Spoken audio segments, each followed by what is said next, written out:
Hello friends, मैं श्रवण कुमार आपको इस वीडियो में स्वागत करता हूं। तो फ्रेंड्स, आज हम लोग पढ़ेंगे दो चर वाले रैखिक समीकरण युग। तो इसमें जो है, तो आइए अब हम लोग इसका कुछ ये देख लेते हैं उदाहरण। तो आपका जो क्वेश्चन दिया हुआ है आपको बताना है देख करके। ये आपका देख लीजिए, ये कितने चर का है। ये आपका देख लीजिए 3x - 4y। इसमें एक चर ये है, एक ये और एक ये, ठीक है। तो ये कितने चर हो गए? ये आपका 3 हो गए, 3 चर वाले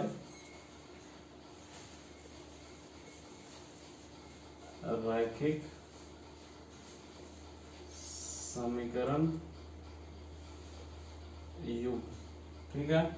उसी तरह से अगर इसको देखें तो इसमें x और y है, यानी दो चर है, दो पद है। तो ये क्या हो जाएगा? दो चर वाले रैखिक समीकरण युग। ये दो चर वाला हो जाएगा। उसी तरह से अगर इसको भी देखें तो इसमें भी x और y है, ये भी दो चर हो जाएगा। ये आप देख लीजिए, इसमें केवल एक है, तो ये कितना हो जाएगा?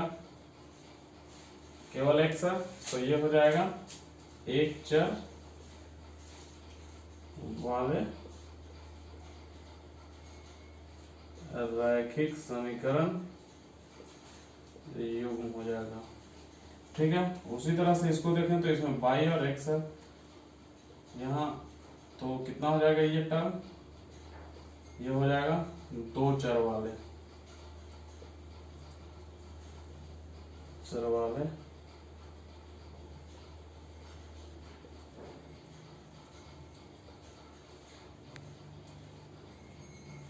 रैखिक समीकरण युग, ये हो जाएगा। तो फ्रेंड्स, इसको जो है रैखिक समीकरण को हम लोग हल जो करते हैं वो कितने तरह से करते हैं। तो जो समीकरण है उसको हम लोग हल करेंगे, तो इसको उस समीकरण को हम लोग 4 तरीके से हल करेंगे। पहला जो विधि आपका है वो आपका ग्राफीय विधि है, ठीक है। ग्राफीय विधि है, ये आपका पहला मेथड है। उसके बाद जो है आपका प्रतिस्थापन विधि आएगा। प्रतिस्थापन विधि। तीसरा विलोपन विधि।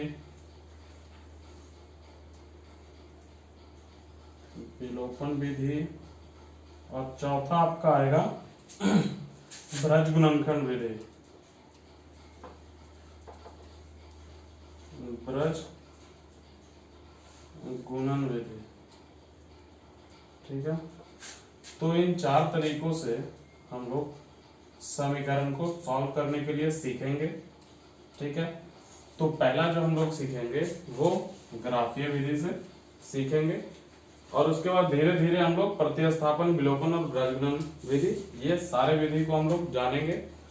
आपको जो अच्छा लगेगा वो आप यूज कीजिएगा बाद में, लेकिन आपको एग्जाम में जो है वो एक स्पेसिफिक पूछेगा कि आप इस समीकरण को प्रतिस्थापन विधि से हल कीजिए, या विलोपन विधि से, या ब्रजगुणन, या ग्राफीय। अगर एग्जाम में ऐसा लिख देता है तो आपको सिर्फ उसी विधि से सॉल्व करना है, ना कि आप कोई दूसरे और भी विधि को यूज कर सकते हैं। तो चलिए अब हम लोग क्वेश्चन की ओर चलते हैं। तो क्वेश्चन नंबर 1 है एक्सरसाइज 3.1 का, कि आफ्ताब अपनी पुत्री से कहता है 7 वर्ष पूर्व मैं तुमसे 7 गुनी आयु का था, अब से 3 वर्ष बाद मैं तुमसे केवल 3 वर्ष आयु का रह जाऊंगा, या 3 गुनी आयु का रह जाऊंगा।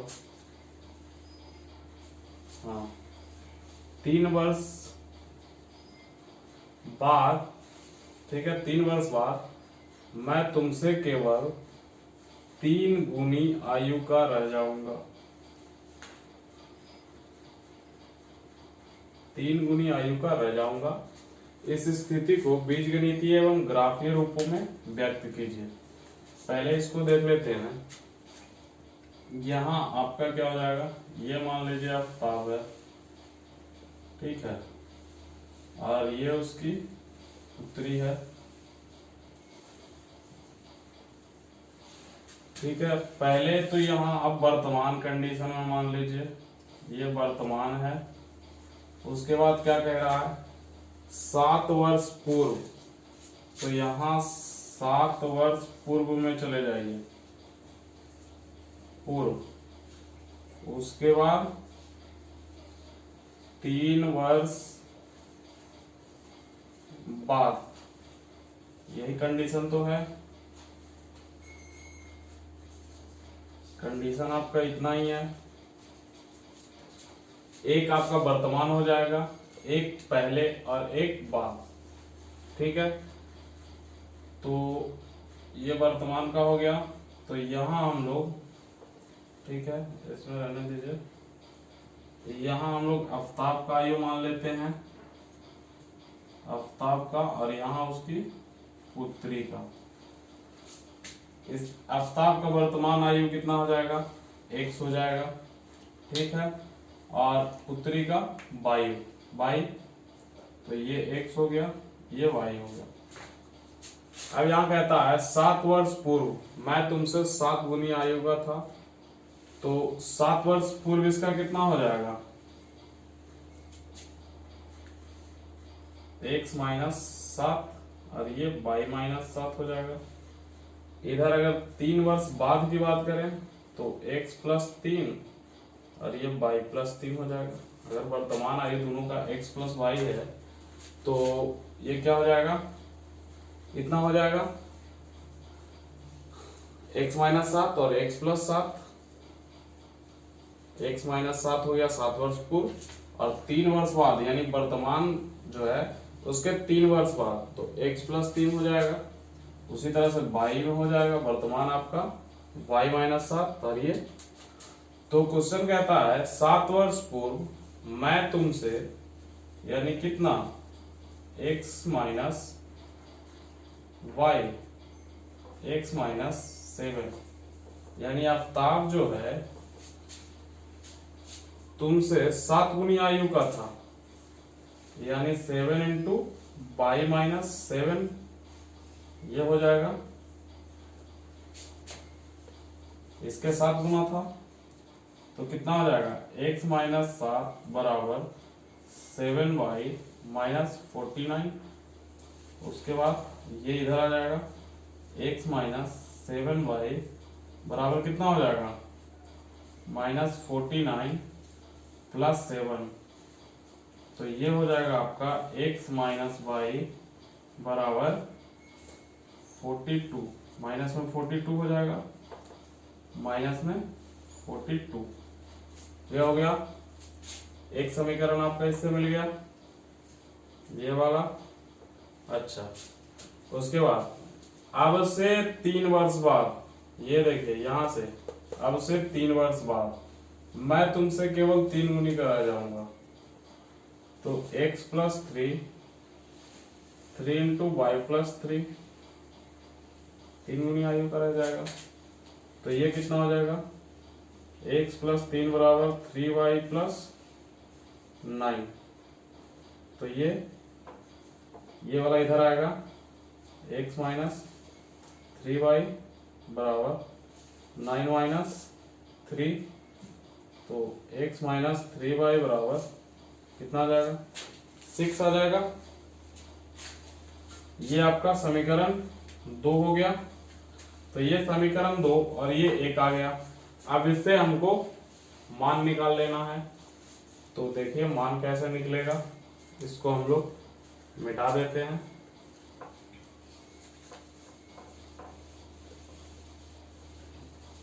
इसको हम लोग मिटा दिए, ठीक है, तो ये जो ये आएगा x माइनस वाई बराबर 42, माइनस 42 है, माइनस 42, तो इसका अगर हम लोग x माइनस 7y हो जाएगा, यहाँ y छूट गया है, 7y हो जाएगा, ठीक है, तो x minus 7y x minus 7y बराबर कितना है, ये है।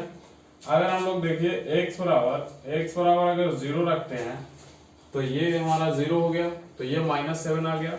तो ये अगर इसको हम लोग देखें x बराबर 0 रखने पर अगर इसको सॉल्व करते हैं तो कितना आएगा, x बराबर 0, 7y -42, 0 इधर आएगा, कोई दिक्कत नहीं है ये। तो फिर -7y बराबर कितना हो जाएगा, -42 हो जाएगा। इससे ये कट जाएगा 6 बार में, तो y बराबर 6 आ जाएगा। ठीक है, तो कितना हो गया, एक तो हमारा मिल गया कितना, x, y बराबर कितना मिल गया, 0,6 मिल गया। दूसरा आप देख लीजिए, अगर y बराबर हम लोग 5 रख देते हैं, ठीक है, y बराबर अगर 5 रख देते हैं, यहां देख लीजिए y बराबर अगर हम लोग 5 रखते हैं तो कितना आ जाएगा, x माइनस 7 गुने 5 -42, ठीक है। तो x बराबर क्या हो जाएगा, -42 प्लस 35, x बराबर कितना हो जाएगा, x बराबर हमारा हो जाएगा -7। तो ये दूसरा हमारा क्या हो जाएगा, -7,5 ये हो जाएगा। अब हमारा दूसरा समीकरण है, दूसरा समीकरण हमारा क्या कहता है, दूसरा समीकरण हमारा कह रहा है x माइनस 3y, यानी ये जो हो गया हमारा, ये x माइनस 7y का ये दो वैल्यू आ गया। अब हमको x माइनस 3y का निकालना है, तो यहां से हम लोग कर देते हैं x माइनस 3y बराबर कितना हो जाएगा, इसको हम लोग मिटा दें, अब इसकी जरूरत नहीं है।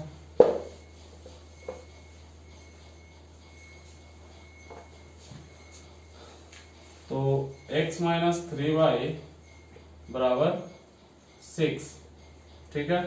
अगर x बराबर 0 रख देते हैं तो कितना हो जाएगा, 0 माइनस 3y बराबर 6, ठीक है। तो ये -3y बराबर 6 हो जाएगा, तो 3 दूनी 6, y बराबर -2, ठीक है। तो ये हमारा कितना आ गया दूसरा वाले का, आप देख लीजिए यहाँ एक आपका आ गया x का वैल्यू, यहाँ x और y बना लेते हैं। अगर इसमें x बराबर 0 रखते हैं तो y बराबर ये आ जाएगा, रहने दीजिए इसको।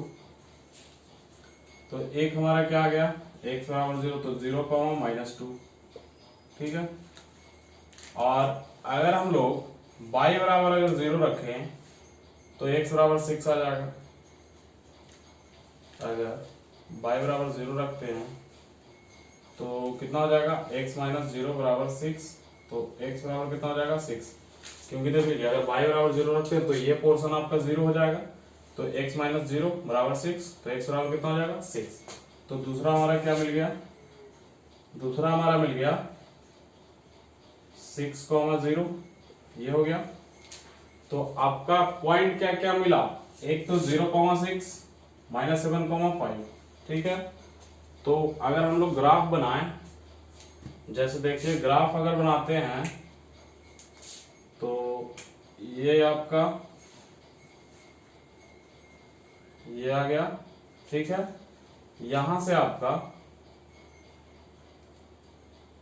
1 2 3 4 5 6 7 तक है, 1 2 3 4 5 6 7 यहाँ मान लिया, 1 2 3 4 5 6 7 ये हो गया, 1 2 3 4 5 6 7 हो गया।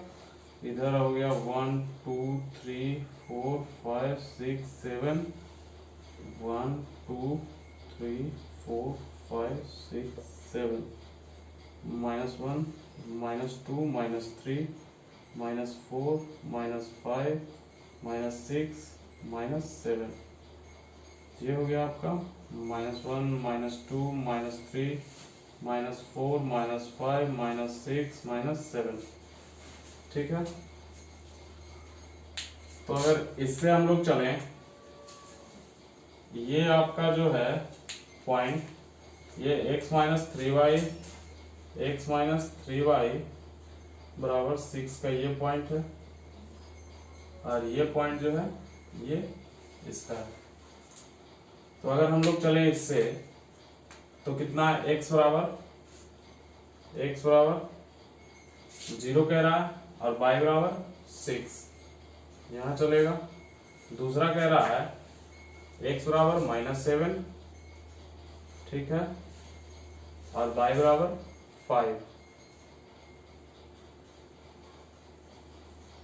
दूसरा कह रहा है यहाँ x बराबर -7 और y बराबर 5, ठीक है। तो x बराबर -7 यहाँ आ गया और y बराबर 5 आ गया। तो इस हिसाब से अगर डॉट डॉट डॉट डॉट करके ले जाएं तो यहाँ जाएगा और ये यहाँ, यानी ये पॉइंट यहाँ हो जाएगा, ठीक है, ये पॉइंट आपका यहाँ हो जाएगा। तो इससे जब हम लोग मिलाएंगे इसको तो ये इस तरह से मिलेगा, ठीक है, ये इस तरह से मिलेगा, यहाँ पॉइंट हो जाएगा तो यहाँ पे इसका पॉइंट आएगा, तो ये इस तरह से मिलेगा।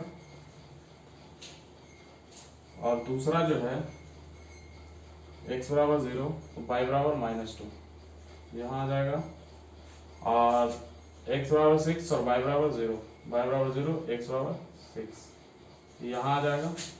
तो ये जो है यहाँ से आपका इस तरह से कटेगा, ये आपका इस तरह से कटेगा। ये जो कॉमा हो जाएगा ये 0, -2 हो जाएगा, ठीक है, और ये 6, 0 हो जाएगा, ठीक है। उसी तरह से ये कॉमा जो हो जाएगा ये वाला, ये तो -7, 5 हो जाएगा, -7, 5 और ये 0, 6 ये हो जाएगा। इसको अगर कहें तो ये आपका x -7y बराबर -42 हो जाएगा, और ये जो समीकरण है x -3y बराबर 6, इस तरह से इसका ग्राफ बनेगा। आप लोग ग्राफ पेपर पर अगर ग्राफ बनाइएगा तो एकदम स्ट्रेट आएगी, ठीक है। तो इस तरह से आपका ये क्वेश्चन नंबर पहला है। आज के लिए बस इतना ही।